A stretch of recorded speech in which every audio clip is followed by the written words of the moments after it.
This program contains adult content. Is there a God? Big atheist. Really? What, am I an idiot? Come on. That yes, it would be nice if you could throw your sins and your responsibilities on someone else. But it's not true. It looks like far-left lunacy. I don't believe that it's true that religion is moral or ethical. You don't need to follow anybody! It's not human intelligence! If someone doesn't value logical consistency, what logical argument are you going to give them that will demonstrate that they should? Hello and welcome to the Godless Rebelution. Today is Sunday, April 5th. This is episode 287. I'm Dan Ellis. I am Ryan Duffy. I am not Ryan Duffy. Are you sure? How the fuck are you guys doing? I mean, I'm doing good. Still almost life as usual in this apocalypse. Yeah. I mean, I still get to actually go to work. Yeah. And come home from work and make stuff. Well, and you're what, like 45 miles north of Salt Lake? Is that about right? Yeah. I'm from my house to your house is almost exactly 50 miles. Yeah, so you're about that far away from the most densely infected areas of the state, I guess. Yeah. I'm in the middle of it. How's the infection rates there around you, Matt?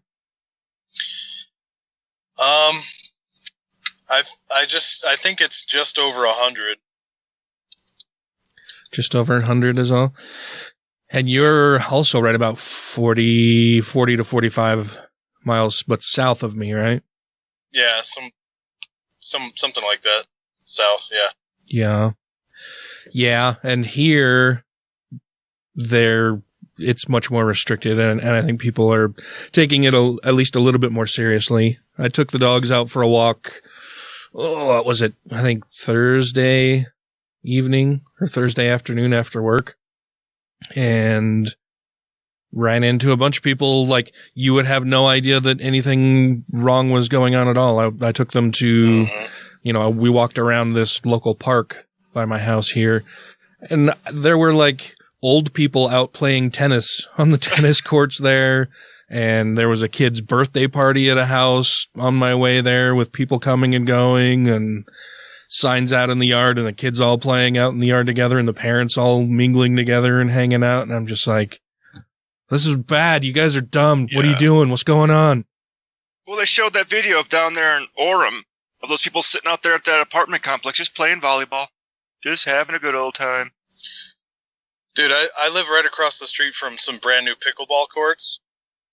And people have taken caution tape from around the play area in the park and are now using that as a net to play pickleball. Oh, my God.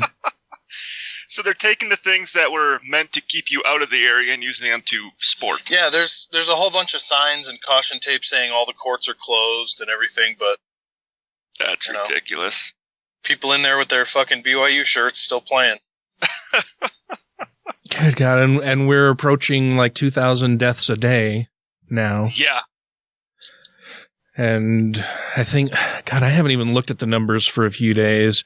I know, Ryan, you sent me a message on Facebook, I think, with when we hit in the U.S., we hit 100,000 cases and became number one. And that was less than a week ago, I think. Yeah, and right now, at this moment, we're at 330,000. With 19,000 new cases today. Don't worry, I don't have it. We're at 9,400 deaths, and there's 996 deaths so far today. Pretty grim news, man. Yeah, we've been averaging, in the last couple of days, between 1,300 and 1,400 people dying. I just don't understand why the president hasn't issued a nationwide isolation. It's called re-election. Yeah, but that still doesn't. I still don't understand it. Like, I've been talking to Tracy and family members and stuff, and I don't know if I've mentioned it to you guys, but I honestly thought, like, I know Republicans are assholes, right? Like, they don't typically align with what scientists are saying because science is bad and of the devil. But I thought for sure that they would, and they want to maintain power, right? So I thought for sure that they would at least have the wherewithal to understand that having, tens of thousands, possibly hundreds of thousands of deaths on their hands is a bad look. It's not conducive to them remaining in office, to maintaining power, to having the head of their party, win re-election. But it doesn't seem that they understand that, or that they think maybe it's not as bad. Like, maybe they are just rejecting the scientific stuff and think it's all just fear-mongering. I don't know. I don't think that they're going to take it as their fault. I mean, it's just an illness, right? So they're looking at it from, like, the libertarian view of freedom, that we're not going to, and power, we're not going to bow to this thing. We're going to still live life as normal and not let the illness win. We're going to still do everything we want to do and not take away our freedoms based on this one thing. I think it's more of that kind of a view. Yeah. And I just sent you a video, Dan, on Facebook that might highlight part of the issue with the way people are fucking acting with this shit right now. It came from CNN, but what this lady says in the video just speaks volumes to Trump's base. But anyways, in the video, he asked the lady, like, well, aren't you afraid of, like, giving the virus to other people? She's like, no, everyone here goes to this church. We're all good. We are bathed in the blood of Christ. We're all protected, so we don't need to worry about it. We're all bathed in Jesus' blood. Yeah, and the church said, oh, we're following proper social distancing guidelines, but the news wasn't allowed in the church, and they filmed from the street, like zoomed in at the church door, and everyone's hugging, shaking hands. There's no social distancing going on. There's old folks, young folks, infants, kids. It's like, this is why religion kills, literally, because... Well, and to go back to a little bit to what Matt was saying with the, it's the libertarian ideal of, well, don't tell me what to do. I want to be able to maintain my freedom, whatever. Not understanding that you're also part of a society and what you do affects other people who also have to live around you. Yeah. And so when they're out doing shit like this and possibly carrying the virus themselves and spreading it to other people without even knowing that they have it because they're asymptomatic, they're potentially killing other people because they're fuckheads who just don't seem to give a shit about anybody else but themselves. Yeah, there was the story of the bus driver in Detroit that had made a video saying, he's like, you people need to fucking take this stuff serious. He's like, a lady came on the bus today and she was coughing and hacking, not covering up her mouth, and she just wasn't being respectful of anybody. The dude died a week later. Oh, great. The bus driver. It's like... Did he get in an accident? No, he died of the coronavirus. Just kidding. I mean, not to be dark, but I almost wish he died in an accident instead of dying of the virus that that lady coughing on him that had no respect for anybody else probably gave him. Because they don't take it serious. Yeah, I know Utah is one of the few remaining states that doesn't have a statewide order for lockdown because our governor hasn't issued one, though he probably should. I think what did I say? There were like 7 states that don't have an official lockdown yet. Iowa and 4 other states, North Dakota, South Dakota, Nebraska, and Arkansas don't have a statewide order. And then there are 7 states, being Wyoming, Utah, Texas, Oklahoma, Missouri, Alabama, and South Carolina, that have at least one city with shelter-in-place rules. Other than that, the other 38 states have full lockdown orders coming from their governors. Yeah. But Utah gets to be counted in among, the great states of Texas, Oklahoma, Missouri, Alabama, and South Carolina. Those progressive bastions of rationality. Yep. before we started recording, I went to the grocery store. I once a week visit to the grocery store to grab some food because I was running low. And there's a sign that says only 100 people allowed in the store at a time. Parking lot's full, and there's nobody monitoring how many people have entered or exited the store at all. So I'm like, how do you even know how many people are in there? Nobody's keeping track. And the store was full. It's like, Yeah, no, the Costco here in Murray, they're only allowing 100 people in the store at any given time. And, you know, they actively monitor people as they go in and out. And, you know, the last time I tried to go there was a line outside the door up and around the parking lot for people waiting to go into the Costco. And I just needed to get a prescription, so I just went in the exit. And the guy standing there at the exit was like, "Oh, excuse me, sir." And I'm like, "Yes." And he said, "Well, oh, can I help you?" And I'm like, "I don't think so. I just need to pick up a prescription." He's like, "Oh, okay, that's fine." Like he wanted to make sure that, you know, I wasn't just breaking the rules and sneaking in to go and do my shopping or whatever, which is good. They should be doing that, but I don't know, man.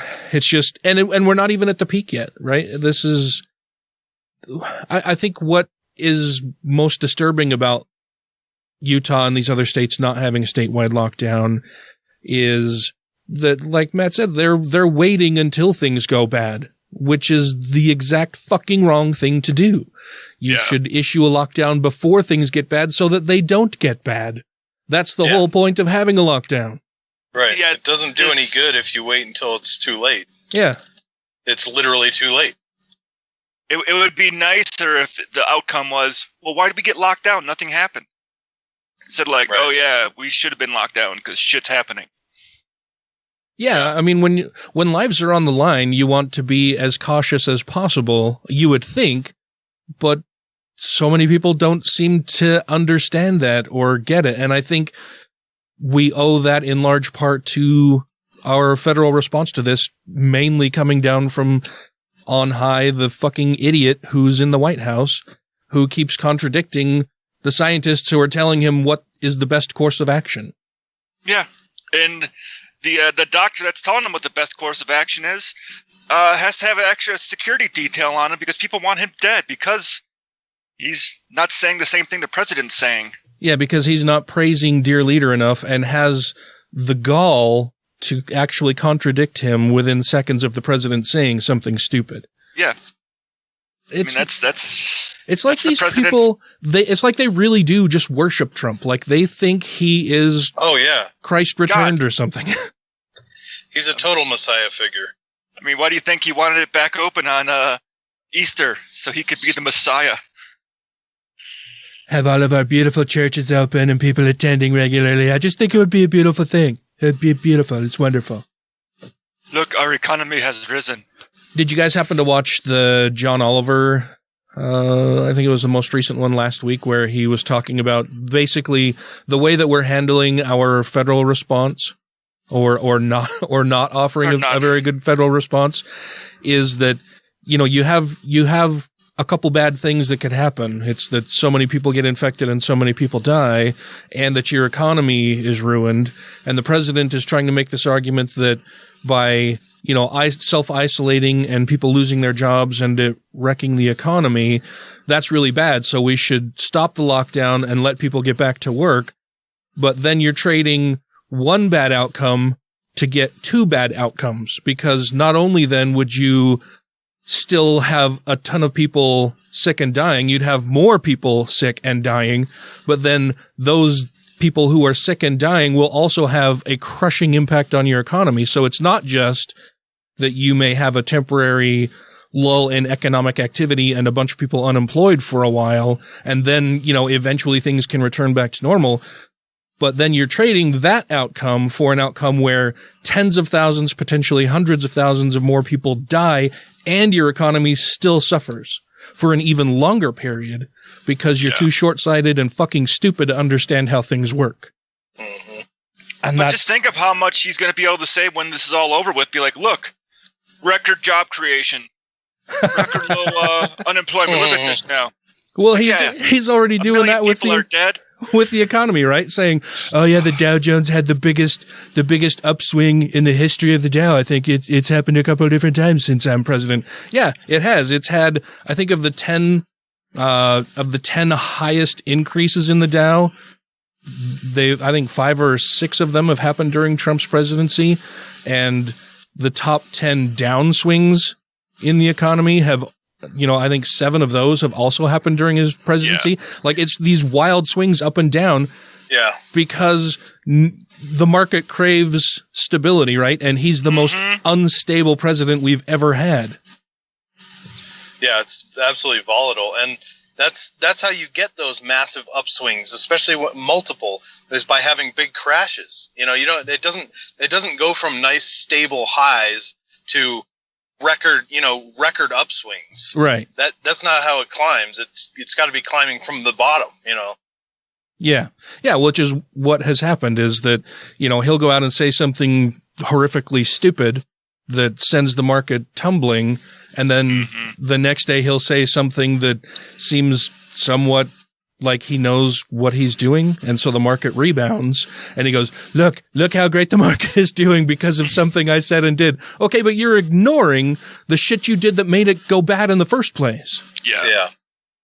Super frustrating. All right, we have a bunch more news things. There's so much news that I don't even know what we'll be covering. We'll get to some of it after this little break. All right. Hi, this is Regina Tippett. I'm a licensed professional counselor. You can find me at Secular Therapy Project or rctcounseling.com. And you're listening to The Godless Rebelution. This thing is kind of mesmerizing since Mr. Judd lit it up. Look. See it right? Look at right there. It looks like a burrito. Where? See, it's moving. I'm not seeing burrito. I actually see a face there, kind of. Maybe John Paul? Beatles or Getty? I see the Pope's face. Pope John Paul II. He was in at the turn of the century. Infallible, obviously, but great at apologizing for historical bad stuff. All I'm seeing is a lot of shiny excrement. I'm sorry, guys. JP was one of the good ones, too.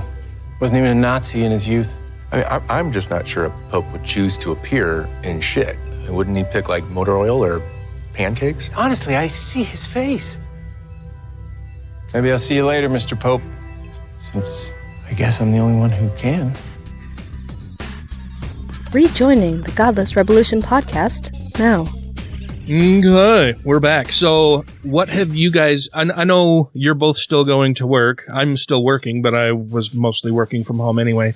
Now I'm just working from home all the time. I don't have to go into the office on Tuesdays, which is good because it was kind of stupid that I would have to go into the office on Tuesdays anyway. I've mentioned a few times that, ostensibly we were told that we need to go into the office at least one day a week so that we can mingle face to face with our coworkers and build some camaraderie that way, do some team building stuff just by way of, or just by nature of interacting with people in the flesh versus a disembodied text or voice on the phone or through emails and stuff.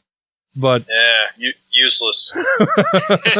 Well, and it's like, I don't really work with anybody here locally anyway. So me going into the building, where I was going into before, I would not see anybody that I actually work with. They're all just other people who work at the same agency.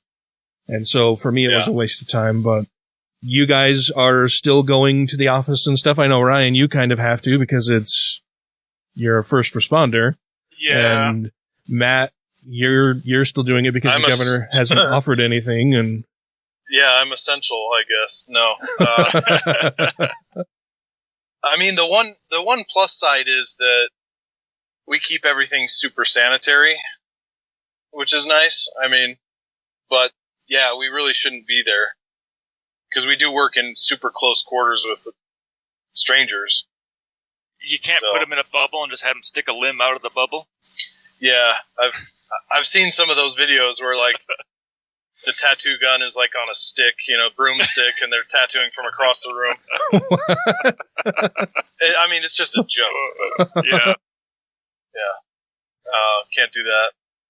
Well, I guess I'm kind of surprised too that people would still be going in to get a tattoo right now. Oh yeah, I'm booked up till May, man. Like Mid-May. Like that. I don't know. I guess I'm surprised and not at the same time. Like I would have imagined that people would not be scheduling, like they've canceled elective surgeries everywhere because they don't want that close contact and transmission of bodily fluids and everything. But people are still scheduling tattoos, which seems just very strange to me. But I think the surgery thing too is, I mean, that could take up a much needed bed for someone else at this time. Yeah, there's that. Like if something goes wrong during the surgery, then that, or even if it goes right, but you need some time to recover in the hospital, that takes up a bed and the attention of hospital staff. One of the things that I've been really, that I've thought was strange and probably needs more attention is the number of hospitals who are not only running out of supplies, but are not taking care of the people who work there. Like the hospitals who have record profits year over year and are staffed with administrative heavy top level people who make a shit ton of money and get great bonuses. And yet they haven't prepared the staff who actually works at the hospital. They haven't prepared enough to keep those people safe. The people who do all of the actual work in seeing patients and caring for patients and taking care of people. The administrative staff at those hospitals have let them down in not having adequate supplies for this also, right? Like, sure, we should have some much better leadership coming down from the top at a federal level, but at the same time, you would think that hospitals who are on the front lines of this would have been better prepared themselves.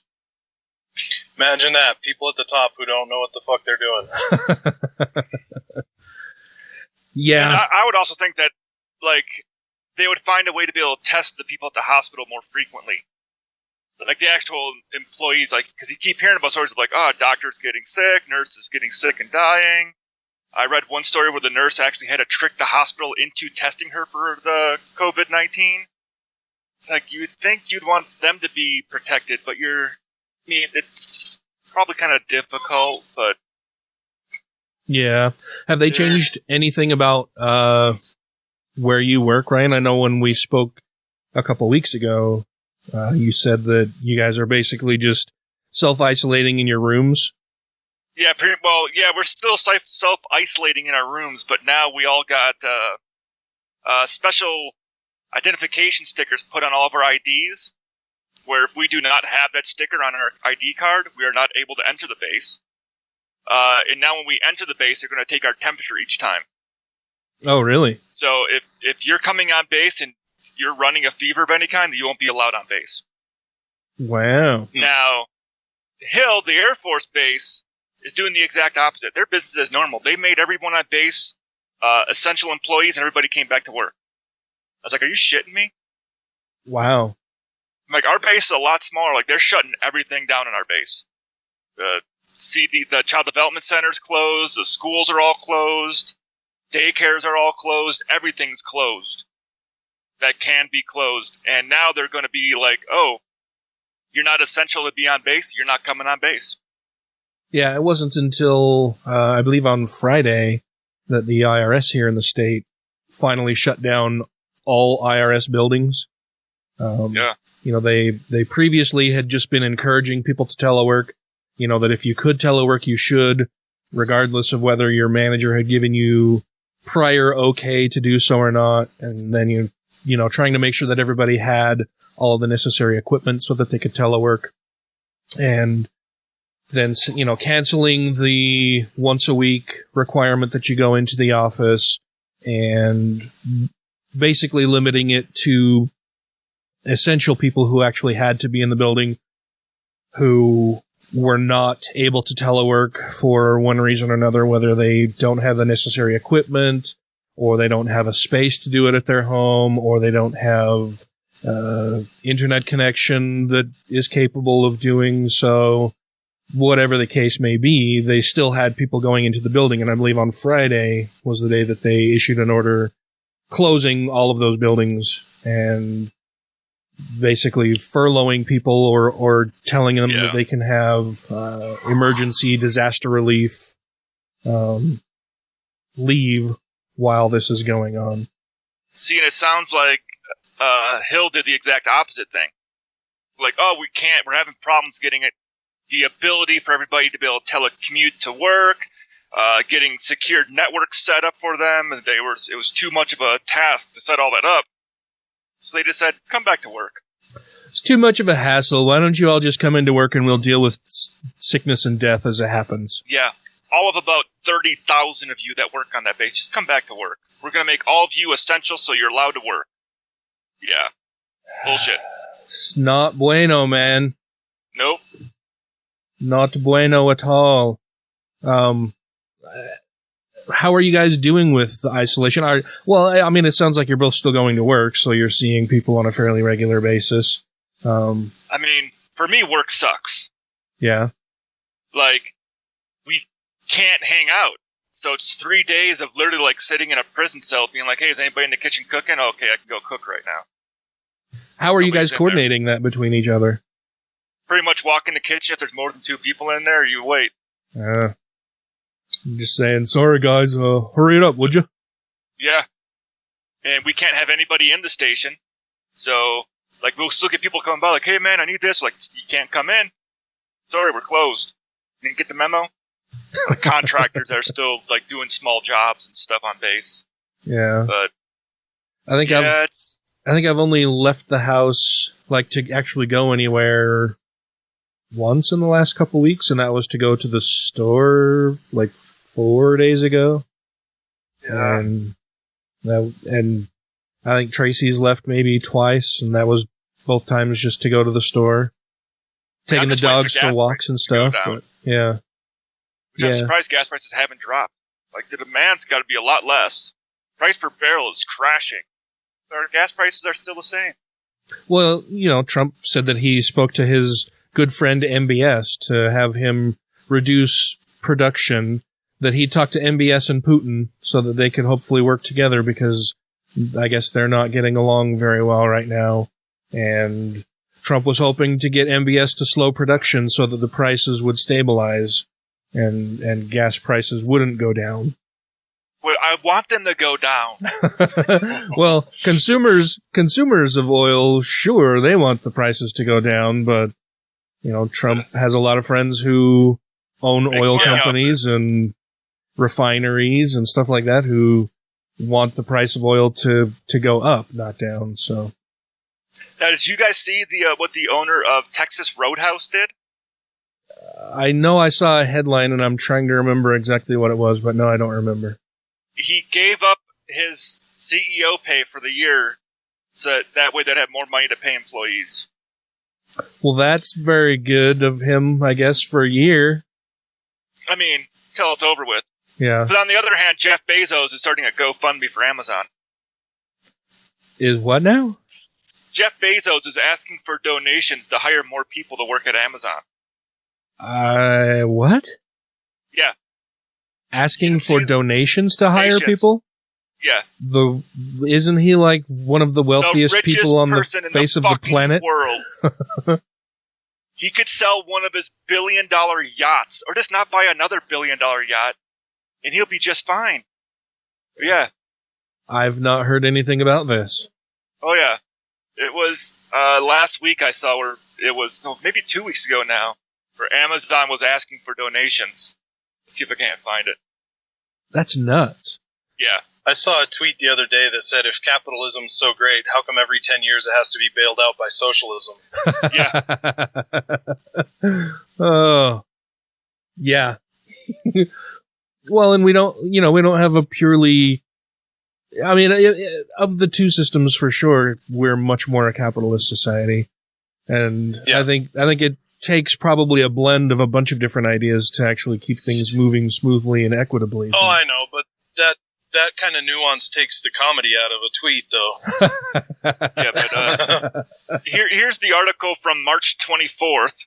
Amazon CEO Jeff Bezos faces backlash after publishing a relief fund the public can donate to for his contract employees working during the COVID-19 pandemic.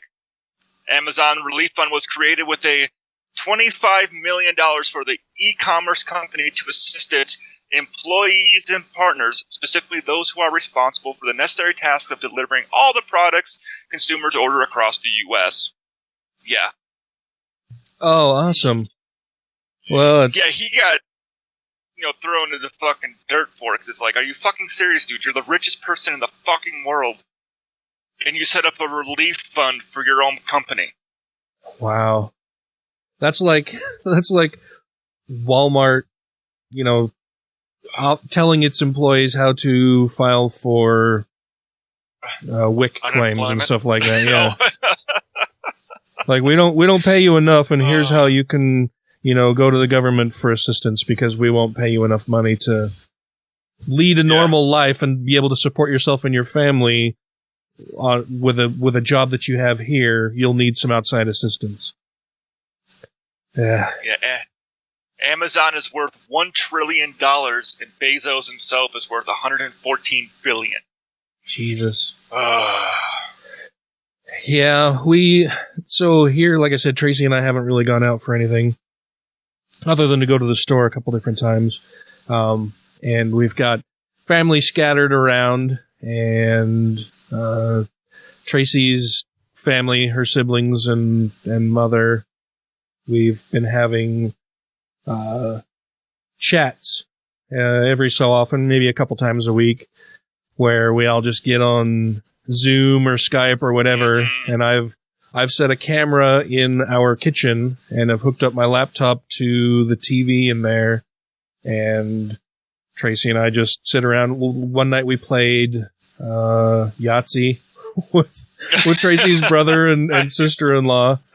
We played Yahtzee with them through online meeting, and we've got a family chat where we challenge each other to shots and do like videos and, just some kind of communication to make sure that everybody's still doing okay. Tracy's mom had taken her little chihuahua out for a walk the other day, and apparently a Great Dane jumped the fence out of its yard and went and attacked Tracy's mom's chihuahua, and she had to take it to the emergency vet. Tracy's daughter Danica works at this veterinarian clinic where Tracy's mom took her tiny little dog who, had puncture wounds on both sides of her abdomen from being in the jaws of this Great Dane. Apparently there were a couple other people who came running over and helped pry the tiny dog out of the Great Dane's mouth and all of that. But so that's been a thing lately that we've all been chatting about. And then Tracy's mom, when she went to, she was trying to help her little dog, and of course the dog is scared and injured and lashed out and bit her mom on the finger, and now it looks like that's gotten infected and she doesn't know what to do. And then I think I had told you guys and everybody else, our listening audience, that Tracy's mother had been suffering from what is the it was like 2 or 3 months ago when she was sick. Yeah, and she's having recurring bouts of it's some kind of infection. I can't remember what it is, having to do with your bowels and digestion and stuff.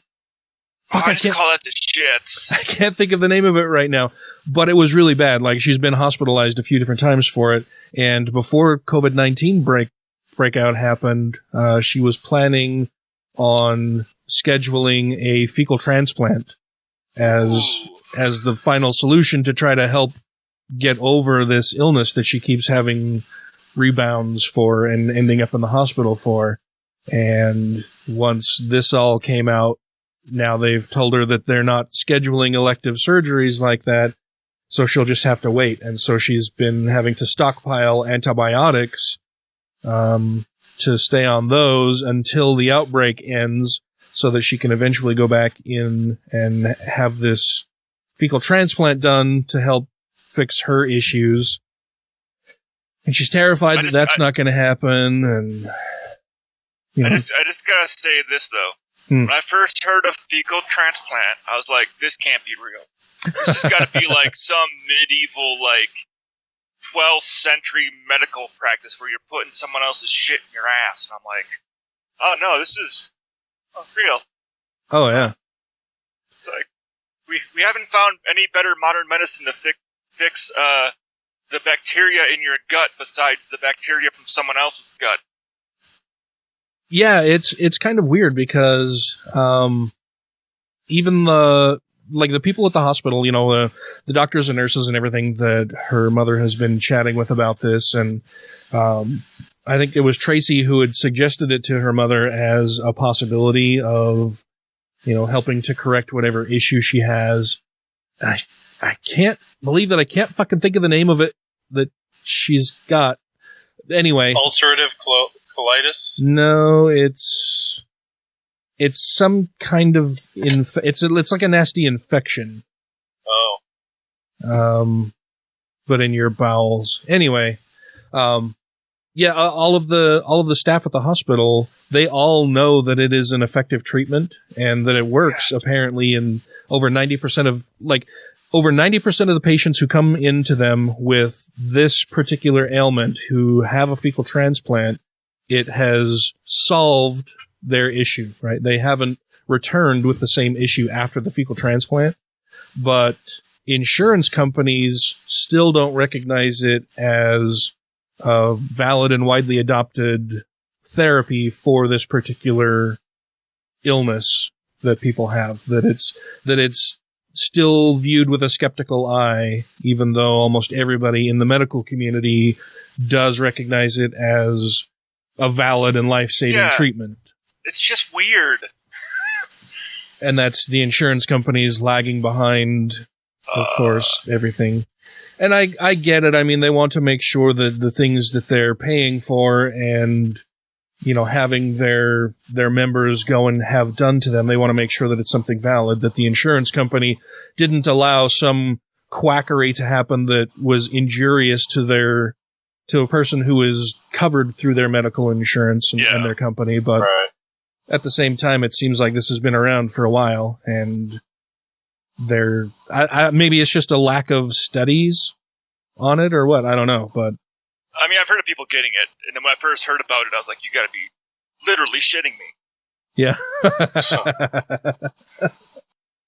Hi, this is Christine Stenquist with Truce, Together for Responsible Use in Cannabis Education. If you're interested in medical cannabis in Utah, follow us on our social media, Twitter, Instagram, and Facebook at Truce Utah. If you're interested in donating to our awesome nonprofit, go to truceutah.org. And thank you so much for listening to the Godless Rebelution podcast. Wow. It's like a screenshot from the Bible. So when does this Kakapapa appear? Any second now. It's every 90 minutes. Yeah, you can set your watch by it. Although I prefer to use the onboard time. There he is. Bless you. I wish I could kiss his ring. You see it, Billy? The descent into barbarism? Yeah, I can see that clearly. The Pope, I do not see. No, I don't see it either. But I can see the joy that his face puts on their faces. I don't understand. Joy, it's a human emotion. It used to be quite popular. Thank you to everybody who has rated the show on iTunes and Stitcher and are following us on YouTube, Twitter, and Facebook. And to all our Patreon patrons, you make the show possible. So, have you guys watched Tiger King yet? Yes. No. Matt, you gotta do it for Carol Baskins. Yeah, actually, the internet here at the house crashed and was down for a few hours the other night, which is terrible, right? It seemed like it was a cascading failure because I think it started down in your neck of the woods, Matt, and then I'm guessing that what happened. So it apparently the initial results or initial reports of the internet crashing happened around Utah County, and then and then it migrated to Salt Lake County, and then Davis County, and then Weber County. So it seemed to me, just watching this play out on Twitter with people reporting their internet outage through the fiber company that I use, it seemed like it must have started somewhere in the South Valley in Utah County, and their backup systems failed over to what I'm guessing were servers here in the Salt Lake area. And then they couldn't handle the increased load of everybody being failed over to that. And so took that down and migrated stuff to northern Utah, which then crashed all of that as well. Just not being able to handle the increased load of everybody sitting at home and streaming shit and trying to communicate with people. Speaking of Tiger King, though, I'm reading some disturbing breaking news right now. Oh, yeah? From the Associated Press out of New York, a tiger at the Bronx Zoo has tested positive for the coronavirus, in what is believed to be the first known infection in an animal in the U.S. or a tiger anywhere, federal officials and the zoo said Sunday. Yeah, Wow. The 4-year-old Malayan tiger and 6 other tigers and lions that have also fallen ill are believed to have been infected by a zoo employee, the U.S. Department of Agriculture said. The first animal started showing symptoms on March 27th, and all are expected to recover, said the zoo, which has been closed since March 16th. Wow, so it was human to animal transmission? Human to animal transmission of the coronavirus into a tiger. Wow. So I wasn't worried about our dog because they were saying, it's not doing the backwards from humans back into animals, so don't worry about it. But that's kind of scary having it, being transmitted back to an animal. I don't know if. Yeah, I know tigers and dogs are different, but. Yeah, that's interesting. I know, I saw Jen Peoples had posted an article earlier today saying that a bunch of people were abandoning their animals thinking that they could possibly contract the virus through their animals, and so they were abandoning animals at record numbers, which, abandoning your animal is never a good thing to do. No. Especially at times like this. Like there's never a good time to do it, and doing it based on specious information or just, a purely fear-based motivation is probably even worse than abandoning your animal at any other time. So that's interesting, though, that the human to lion, was it? Yeah, it was a lion. Transmission? It was a lion. Well, they said a tiger and a lion at the Bronx Zoo. Oh, wow. They said we just tested the cats out of an abundance of caution. And What the fuck are cats being tested? And humans? Yeah, really. Yeah, that is true. Like, our lions are sick. Let's just grab some tests for them. Well, and maybe there's a different test that they can use on animals that isn't valid for humans. I don't know. Yeah. You wouldn't think so, because you're still looking for the same virus. Yeah. For the same pathogen. Yeah. That's interesting, though. I hadn't heard that. Yeah, this just was published at 4:05 p.m. in New York, so 4 o'clock in New York, just 2 hours ago. Yeah. Well, and I know some people are having a really hard time with the self-isolation and being cut off from the rest of humanity. And I understand it for sure, that we're a very social species and we're social creatures who crave interaction with other human beings. It hasn't seemed to affect me a whole lot yet. What's weird to me is that I've noticed that it seems to be affecting Tracy more than me. Like, she seems to be more down and a little depressed and a little more frightened of everything and, craving and missing interaction with people other than me. And I'm not as much. It's weird to see that role reversal here. It's taken that norm. Like, I know, like, Tracy going out to eat with friends and stuff, like, just that being gone, it's like a part of your normal life, the things that you enjoy doing being gone, having to deal with that. Yeah. I mean, technology is great to be able to bring people together in a way that's the only way you can do it right now. I mean, you could have a dinner party over Zoom or Google Hangout or whatever, or... Yeah.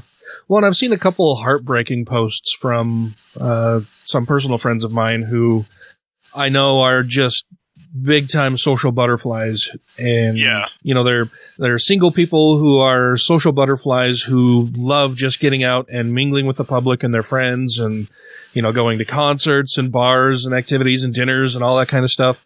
And now they can't. And, there are a few of them who also have allergies to pets. So they're single and they can't go out anymore, and they don't even have any pets to help keep them company, and are just dying of loneliness in their homes, recording videos just talking about how incredibly lonely and sad they are right now. And that's heartbreaking to me, because I know a lot of these people personally, and it's like, I wish I could be there to give you a big hug and tell you that it's going to be okay, but that's just not a possibility. Yeah. Well, it's like I kind of got a little bit of like a, last night when my phone goes off saying, Jim Jeffries in 2 hours. It's like, oh yeah, we can't go do that tonight. Yeah. But I still had that reminder set that we're going to go see Jim Jeffries last night, and we can't. Yeah, all kinds of shit being canceled. I mean, I wonder how long it's going to take us to recover from this. Honestly, I don't think the country will ever be the same. This is something that, I mean, we haven't seen anything like this in over 100 years, right? I mean, the last thing really comparable to this would be the 1918 flu pandemic. Which was a pandemic because they hid it. Yeah. They weren't talking about it. They were keeping it locked up. Well, and what's nuts to me is that we live in the age of the internet and digital information that is spread instantly across the globe, and yet we're still making a lot of the same stupid fucking mistakes. Yeah. You know, we have this great communication device, this great communication tool, information dissemination available to us, and we're telling people what's going on, and a lot of them still aren't believing it. And I have to point my finger back at the White House and the fucking clown who's running everything as a huge detriment to the rest of society, not just in his house or his city, his state, even his country, but the entire world, because we are a global civilization these days, and we can see that with as quickly as this is spread across the globe, that he's a fucking menace to everybody. He's a danger to every sentient form of life on this planet. Yep.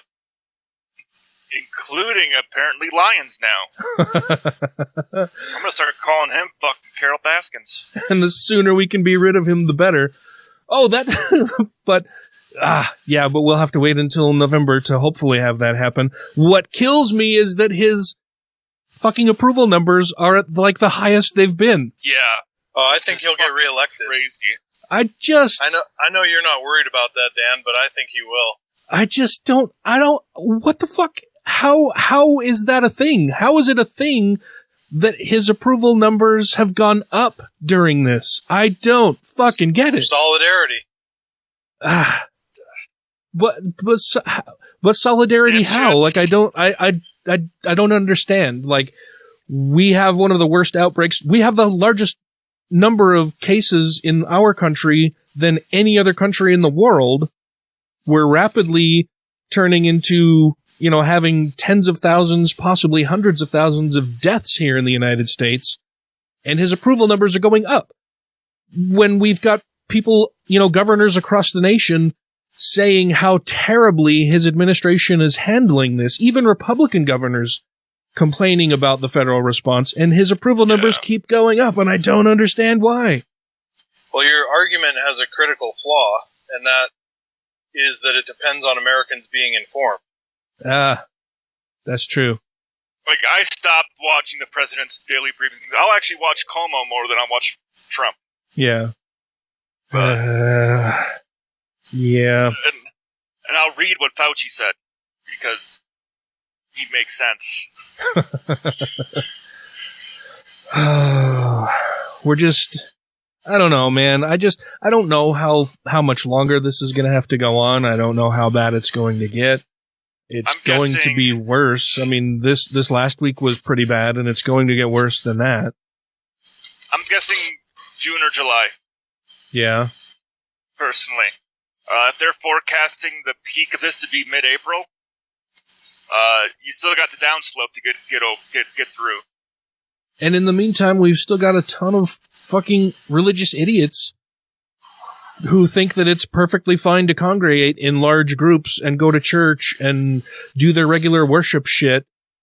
And in the meantime, they're just getting everybody sick because of it. Yeah, making hospitals an essential place in Florida. Then you get the Florida governor who's like, I just heard that this can be dormant and you can be asymptomatic. I didn't know that. It's like, motherfucker, we've all known that for like 2 months. Yeah, I think fucking dipshit. Was that DeSantis? I thought that was Kentucky governor. I thought it was Florida for some reason. Well, I know DeSantis has had a terrible response to this as well. I mean, he's been taking cues from Trump. Yeah.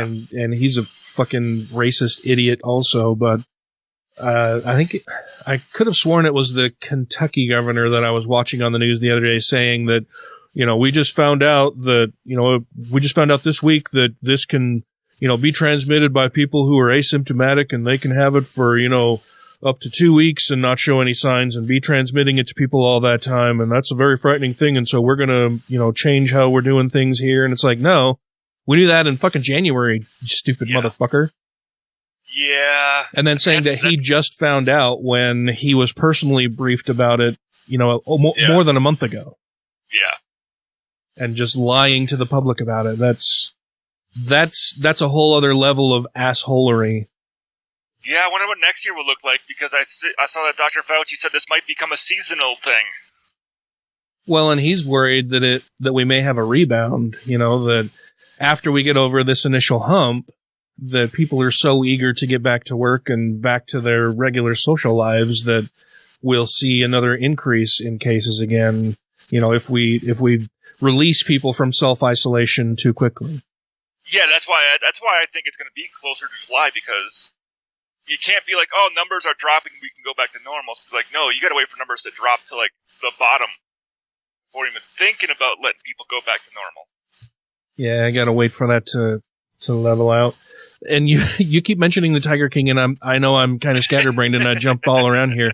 And I talked about our internet going down, and yes, we have watched all of the Tiger King. And when the internet went down, Tracy was sitting there and said, I think I'm just gonna start blaming everything on that fucking bitch Carol Baskin. That fucking bitch Carol Baskin ruined our internet. I mean, it's fun to just say it now. Fucking Carol Baskin. Do you think she killed her husband? Yes. It was just the whole sardine oil comment just seemed really strange. Like, who the fuck would even think about putting sardine oil on something? I would have said, I would have had a million other things that probably would have popped into my head before sardine oil. It was just really oddly specific. Yeah, like I would have put some meat in his pockets, or some what, like the lion urine, so like he's in heat, Yeah. I'd have gone to fucking sardine oil, like for what? I would think you would smell that. Yeah, that was just a little bizarre. But on the other thing, do you think she would need to even put sardine oil on her husband to get a line to fucking eat him? Unless you just covered him in sardine oil, kicked him in the cage, so she had to carry the parts in there. Yeah. There have been a couple of deaths recently that I was personally saddened by, although I don't believe that either of these two people died because of COVID-19. They're just other complicating factors, other illnesses, old age, whatever. But Curly from the Globetrotters died. That was sad. I've loved the Globetrotters since I was a teeny tiny little heathen. Yeah, I remember when I was a kid, they used to do a thing where the Globetrotters would come in and play the, I can't remember if it was offensive line or defensive line from the Green Bay Packers. Oh, really? Yeah, and it was always funny. Oh, wow. The big football players trying to play up against the Globetrotters, and they would just make fun of them the whole time. Well, I've gone to see the Globetrotters live, I think 3 different times. And I used to watch them on TV every time I could, whenever they'd have a special. And, the Scooby-Doo mashup with the Globetrotters was like the greatest thing ever when I was a kid. I remember that. I loved that shit. I just think the Globetrotters were awesome. Like, they could do magic with basketballs. That was fucking amazing. Oh, yeah. Yeah. I've always loved the Globetrotters. And then Bill Withers died. Musician. Yeah, he was awesome, man. he has a bunch of songs that I'm sure you may not know his name, but you've heard a bunch of his songs. You know, Ain't No Sunshine, Lean on Me, Lovely Day, Grandma's Hands. His songs are in commercials, a ton of different movies. You know, been around since I think the 60s, late 60s, early 70s. Like Ain't No Sunshine. I'm like, I don't know how many movies I've probably heard that song in. Oh yeah, movies and commercials, and it's just very iconic song. Oh yeah, and I love all of his music. It's stuff that is constantly on replay here in the house and on my headphones when I'm listening to music. I always have a bunch of his songs thrown into the mix for whatever I'm listening to, and Lovely Day is like my own personal theme song. It's one of the songs that just like I could start every morning listening to that song, and it's just fucking awesome. It makes me happy and start dancing around, and I really like it. It's one of the songs I was telling Matt, I think you might have been away. You might have stepped away for a minute, Ryan, while we pre-show. I was telling Matt that it's my personal theme song. I don't mind having that stuck in my head as an earworm for days on end. I was trying to read there to see what he possibly passed away from, but he was 81 years old. So oh yeah, he'd lived a fairly long life, but it was still sad to see him go. Tracy actually sent me the link to it.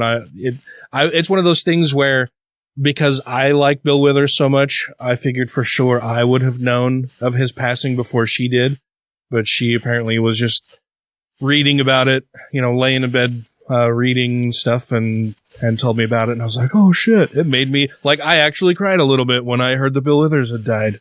Yeah. It was just very sad to know that one of my favorite musicians of all time is now gone.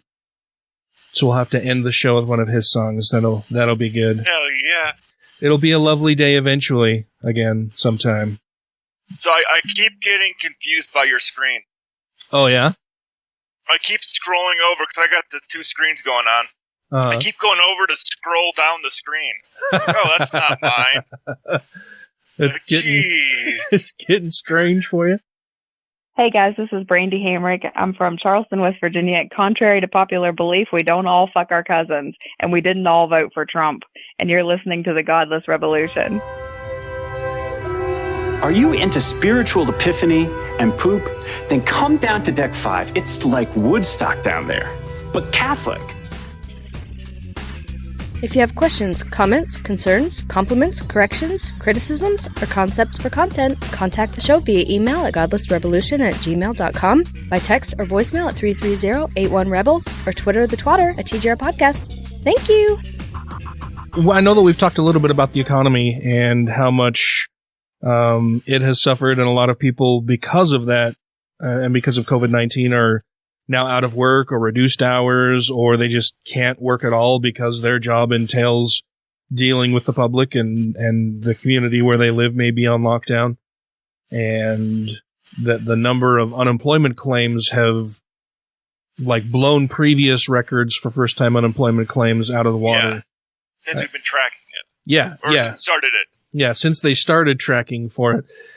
And I published a picture of the unemployment claims. It's just a line graph of unemployment claims since the late 1960s when they started tracking it until present.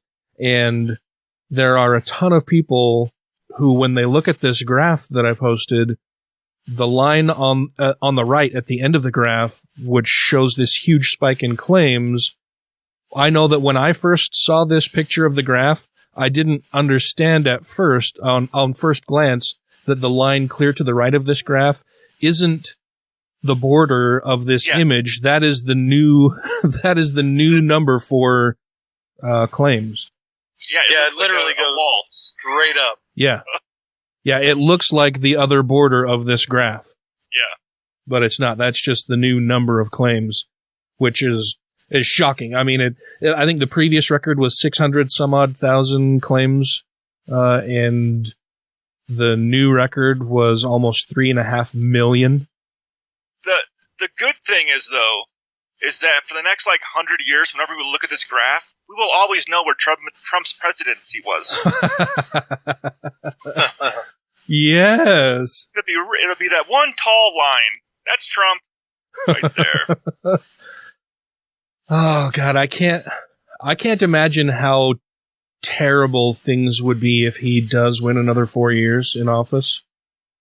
Yeah. It's to the point that I'm already fearing that if he loses the election, he may just decide he doesn't want to leave, and then what do we do?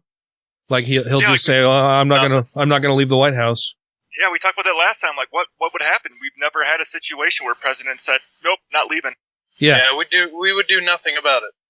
Yeah, and then I worry that if he wins re-election, that he will have so modified all of our institutions and all of our laws and all of our norms that even serving the 2 terms won't be enough, right? That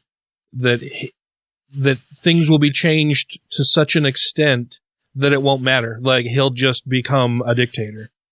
Make himself king? Yeah. Like everyone feared Obama was going to do? Yeah. Yeah. And I think it's funny. The things that everyone feared Obama was going to do is happening with Trump. Yeah. Yeah. All of the fears they projected onto Obama have come true with Trump, and they think it's great. And they called Obama the Antichrist. And Trump is the Christ. It's just bizarre to me. And I think religious thinking has a lot to do with it. Yeah. Oh, absolutely.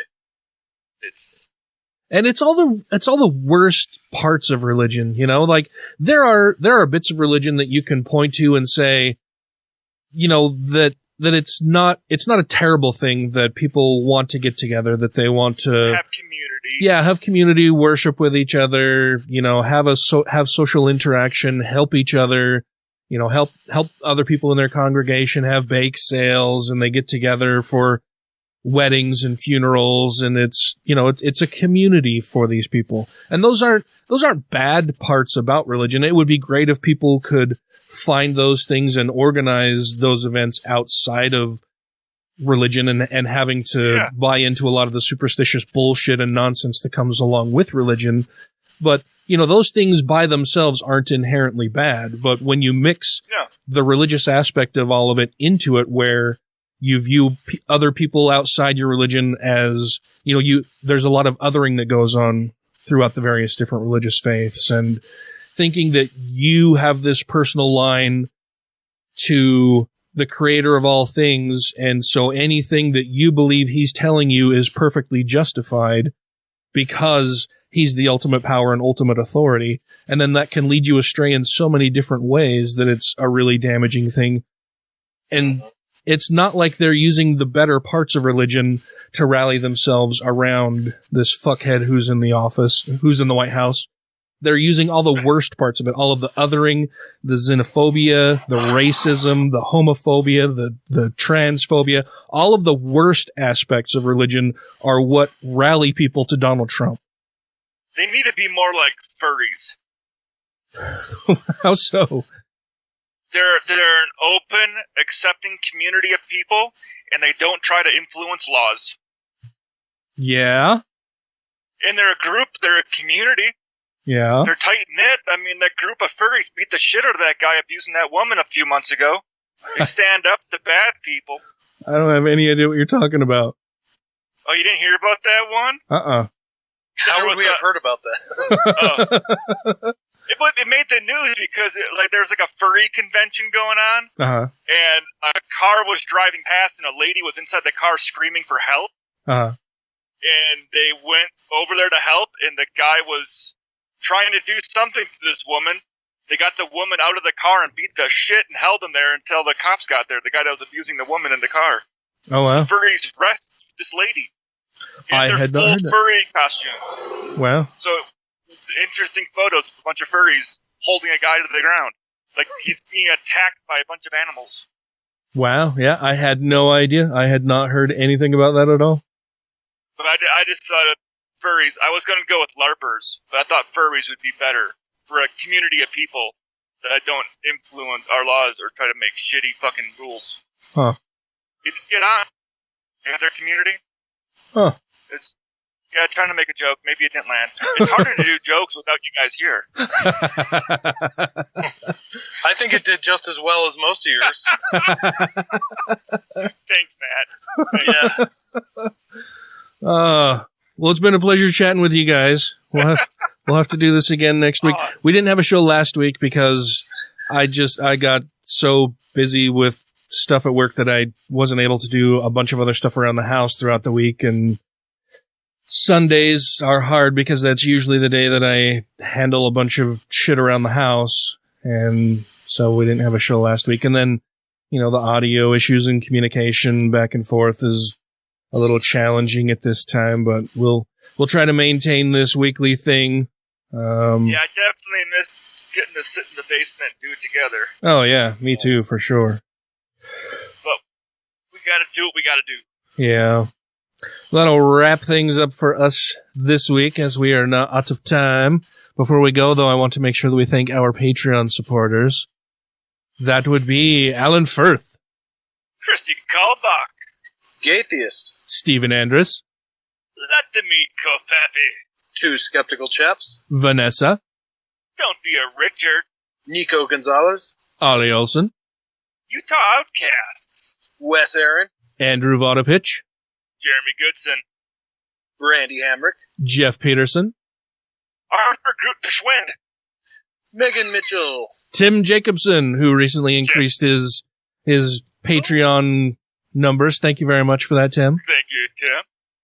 Janet Uter, Savita Kuna, Taylor Grin, who is going to be moving to Sweden. To Sweden! Incredible news. Fucking awesome. Yeah, I'm so excited for them. That's cool. Purple Dragon, Captain Samples, Corey Ebert. Okay. Freethinker 215 and Comic Book Guy support Church of Satan. Worst podcast ever. Good job. Good job, Ryan. Did it first time. There weren't 10 or 11 takes this week for that. No. Good job. Awesome. I thank you. I feel you patting me on the head right now like a good one. I miss you guys. I'm glad to hear you're doing all right. I hope you stay safe. Stay healthy. Same to all of our listeners out in the audience. And so until next week, crucify the religious people who keep fucking up over and over and over again. Leave us a review if you think churches should be closed during the pandemic. And leave a review. That's what I do. Damn it. Why did that come to my mind? You're just thinking about me. I guess. I never have to do your part. That's real weird. Rate the show 5 times a day toward Mecca.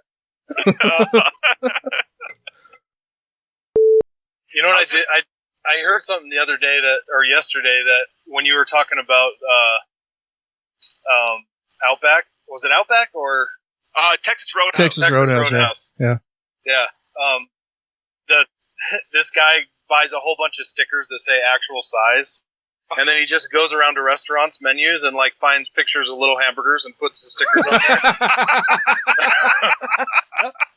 That's a good one. Yeah.